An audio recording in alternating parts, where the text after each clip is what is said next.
As a bike YouTuber, lagi kong na-encounter yung tanong na, ano ba yung ginagamit yung pang-communicate? Paano kayo nag-uusap ng kasama mo sa ride? Bakit ang linaw ng audio nyo? Meron ba kayong comms or communicator? Anong gamit yung camera? Bakit sobrang stable ng video mo? Ano pong gamit mong drone? Sasagutin natin yung mga basic question na yan ngayon din.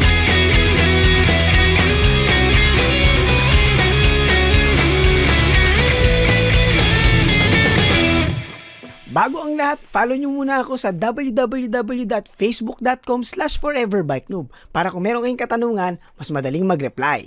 Salamat! Lagi kong na-encounter yung mga tanong na yan at feeling ko hindi na matatapos yung mga tanong na yan eh. So, sagutin natin yan sa video na ito. Update na rin ito ng vlogging setup ko. Yung iba, alam nila na may video na ako tungkol dito. Pero yun nga, update na rin ito. May konting pagbabago din naman kasi. So, simulan natin sa tanong na, meron ba kayong comms or communicator?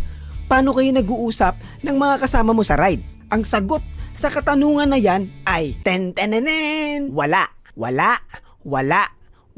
Hindi kami gumagamit ng comms or any sort of communicator na parang sa motor. Pinakamalapit na ginagamit namin dyan ay yung two-way radio na tuwing long ride lang at multi-day ride lang namin ginagamit. Pero yung comms na parang sa motor tulad ng mga Cardo, Sena or Uclear, wala kaming ganyan. Hindi kami gumagamit niyan. Ang mahal kaya nun? Nat, paano nga kayo nag-uusap sa ride? Di ano pa? Di nagsisigawan kami. Tulad kung paano kayo nag-uusap ng mga kasama mo sa ride. Ganun din. Normal na tao na nagsisigawan kasi hindi magkarinigan sa lakas ng ingay ng mga sasakyan sa daan. Madalas pa nga, ganito ang senaryo eh. Yung sa ilalim ng tulay din ba yun, Nat? Ano yan? Ilalim ng tulay? Hindi kita marinig. Ha? Hindi kita marinig. Ilalim ng tulay? Kinakat ko na lang sa video yung mga ganyan. Okay Nat, nandun na kami. Wala kayong comms, nagsisigawan kayo sa ride para mag-usap. Hindi kayo gumagamit ng kahit anong communicator except sa radyo pag long ride. Bakit nga ang linaw ng audio nyo sa video? Napaka-crispy. Kahit malayo yung kasama mo, malinaw. Okay. Sasabihin ko na ang totoo. Kaming magkakaibigan, meron kaming voice telepathy. Kaya malinaw yung audio namin sa camera. Hindi. Meron kaming kanya-kanyang audio recorders na dala namin sa ride. At continuous yun na nagre-record. Meron akong mga Sony recorders, yan yung nilalagay ko sa mga kasama ko. Tapos, meron din akong Zoom recorder na nasa akin. So nakamount or nakaklip lang ito sa damit namin tapos nakapasok sa loob ng damit. Then, yung mismong recorder nakabulsa lang. Tapos, nagre-record lang yan ng dire-diretso. Hindi siya nagtatransmit ng audio sa camera. Nagre-record lang siya ng audio sa mismong device. Yung Sony, kaya ito yung nilalagay ko sa kasama ko kasi ito yung may built-in battery na mas matagal ang buhay para hindi kailangan i-check ng i-check kasi hassle yun sa ride. Yung Zoom recorder naman kailangan ng 2 AAA batteries. So medyo kailangan magpalit ng battery pag mahaba yung ride. So mas mabuting nasa akin ito kasi mas hassle pag nilagay ko sa ibang tao. Ngayon, pagkatapos ng ride, yung mga audio files na yan, kukopyahin ko lang tapos kailangan ko lang isync yan sa video files na galing sa GoPro. Gumagamit ako ng software na ang pangalan ay Pluralize. Niloload ko lang yung mga video files at audio files at kusa na yung magsisync.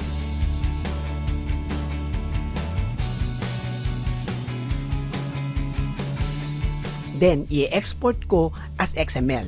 Pwede ko nang i-import at i-edit sa Premiere Pro. Importante na may mga moments na narinig yung boses ko or boses ng ibang kasama ko sa ride sa ibang recorders kasi yun ang magiging basehan ng Pluralize para masync niya lahat ng audio sa video. Minsan, hindi yan nagsisync. Pag nangyari yon, kailangan kong imano-mano yung pag-sync ng video sa audio. Medyo tedious job, pero kaya naman. Sanay na ako dahil nga isa akong event videographer before. Sa Premiere Pro, volume adjustment at EQ lang ang nilalagay ko dyan. Walang specific na setting dahil iba-iba ang audio depende sa na-record mo nung mismong araw nung ride. So dahil musician ako, alam naman ng mga OG subscribers natin yan, so madali na sa aking tingahin yung pag-mix.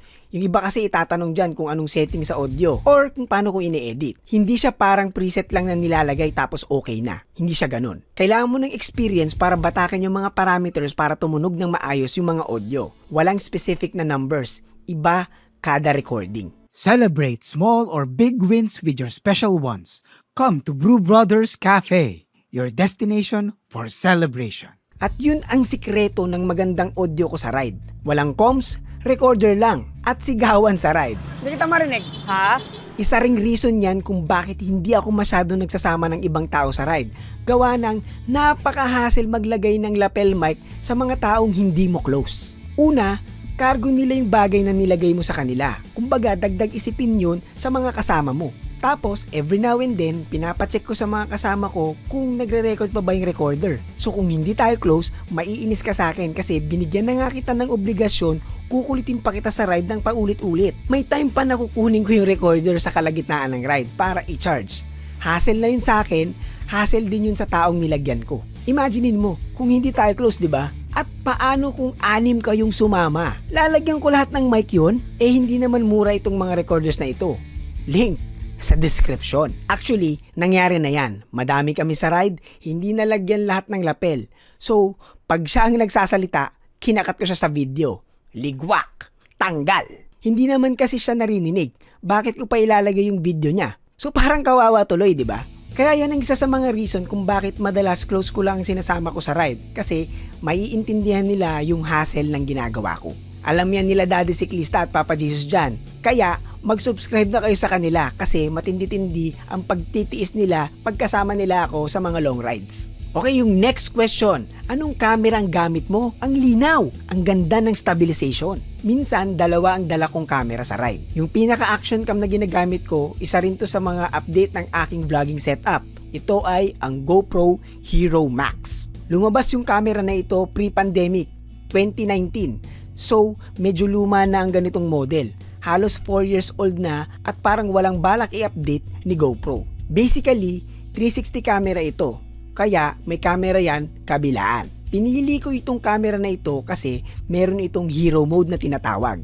Meaning, kahit 360 camera siya, pwedeng isang camera lang ang gamitin mo. Pwede mong piliin kung harap or likod. Ikaw ang bahala. At nung nilabas ito nung 2019, ito lang yung 360 camera na kayang gawin yon. Yung ibang brands, sumunod na lang after. Gusto ko yung camera na ito kasi pag kailangan ko ng 360 shots, I have the camera. Kahit madalas ginagamit ko lang ito as a normal action cam. And nakita nyo naman kung ano yung quality na kayang ilabas ng almost 4 years old camera na ito. Superb pa rin at kaya pa rin makipagsabayan sa mga bagong labas na action camera. Pero syempre, depende pa rin talaga sa gumagamit. Dahil nga, isa akong cinematographer, I know how to use the camera and alam ko kung paano i-edit yung mga footages na nilalabas ng camera na ito. I normally shoot flat picture profile at ilalagay ko yung mga settings dyan. Kasi malamang may magtatanong tungkol dyan eh. Pwede mo rin gamitin yung mga setting na yan sa normal na GoPro.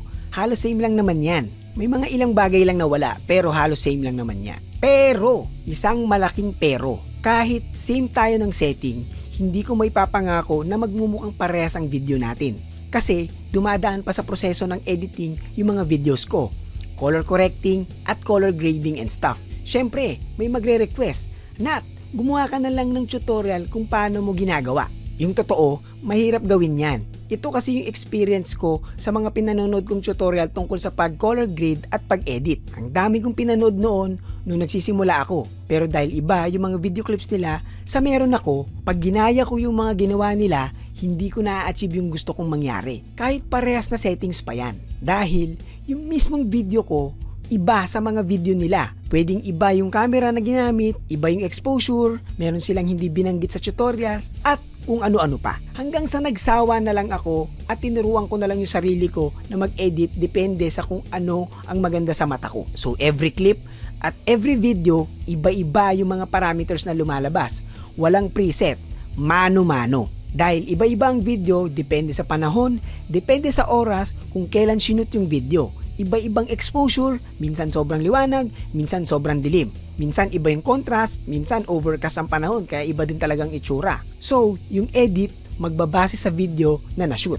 Kaya, mahirap talagang ituro. Tulad din yan ng audio, depende dun sa audio na nakuha mo or na-record kung anong edit ang gagawin mo. Kaya, kung gusto mong matuto, experience is the best teacher. Gawa lang ng gawa hanggang ma-achieve mo yung itsura ng edit na maganda para sa mata mo. This video is brought to you by Pretty Petty the Podcast, ang podcast na nagbibigay opinyon na hindi nyo naman hinihingi. Kung gusto mong matawa at matuto, punta ka lang sa description for the Spotify link. Okay, so yung isa pa nating camera na ginagamit during rides, yung Canon EOS R. Isa itong full frame camera. Minsan dala ko ito, minsan hindi din. Ang bigat kasi nito kahit mirrorless siya. Isa ito sa mga nagpapabigat ng dala ko pag nagra-ride, kaya hindi ko laging dala. Pero pag dala ko ito, isang lens lang ang nakakabit at yun ay ang 50mm 1.4 ko na Canon. Pinaka-versatile prime lens. Maganda ang bokeh. At bukod doon, kaya ito ang dala kong lens kasi ito ang pinakamagaan kong lens at nagagawa naman niya yung trabaho na kailangan ko pag nagsushoot. Malalaman nyo na ito yung gamit kong camera pag biglang nag-jump yung quality ng footage. Mas nagiging tight, mas nagiging blurred yung background at mas sharp yung quality. Yan yung mga insert footages ko sa ride. I shoot 60 frames per second para pwede kong i-slow mo yung clips pag kinakailangan. And nag-zoom in na lang ako sa post pag kailangan ko ng tighter shots. Yung camera na ito ay 5 years old na, matanda na. Pero dahil full frame naman siya, kaya niya pa rin makipagsabayan sa mga new cameras ngayon. Kaya gustong gusto ko tong camera na ito At sobrang kabisado ko na siya. And last question, anong drone ang gamit ko? Ang gamit ko ay Mavic Mini. Ito yung pinakaunang Mavic Mini na nilabas ng DJI. Mukha lang siyang laruan. Gusto ko ito kasi napakaliit lang niya at madaling ilagay sa bag. Sobrang daling bitbitin. Ang problema lang dito, kumpara sa mga bagong models, kailangan mo yung phone mo para makontrol yung drone. Yung mga bago kasi, built-in na yung screen sa remote. Pero okay pa din ito, kasi mas maliit yung espasyo niya na kinakain sa bag na pinaglalagyan ko. As of now, wala naman akong balak mag-upgrade. Suffice naman sa use ko yung mga gadgets ko ngayon. Ox na ako dyan. Upgrade na lang siguro pag nasira na. So yan yung mga tanong na tungkol sa vlogging setup ko na lagi kong nai-encounter. Paulit-ulit yung mga tanong na yan. Siguro dahil pag nanonood sila ng ibang bike YouTuber tapos biglang nakapanood sila ng video ko, nagugulat sila kung bakit ang linaw nung kausap ko. Kahit malayo, rinig pa rin. Iba yung quality ng video. Mga ganung bagay. Kaya mapapatanong ka talaga So malamang pag may nagtanong, isasend ko na lang yung link ng video na ito. Yung dating video ko kasi iba pa yung action cam na ginagamit ko. So update video na rin to. Kung makakakita ako ng mga links ng mga item na binanggit ko sa video, ilalagay ko sa description sa baba. Di nyo naman kailangan bilhin, pero pwede nyo na rin puntahan para magkaroon kayo ng idea tulad ng presyo kung magkano ba yung mga gadgets na yan. At least, hindi tayo mangmang sa mga ganitong bagay. So yun lang, sa mga bago dito sa channel, at least may idea na kayo kung ano yung mga ginagamit ko pag meron akong ride vlog. Anyway, kung bago ka rito, like nyo na rin yung Facebook ko at Instagram. Follow nyo ako dyan. At kung hindi ka pa nakasubscribe, ano pang inaantay mo? Mag-subscribe ka na para sa mga susunod na videos gaya nito. Ako nga pala si Nat na nagpapaalalang manatiling bike no babambuhay para tuloy-tuloy lang ang pasok ng kaalaman. Paalam!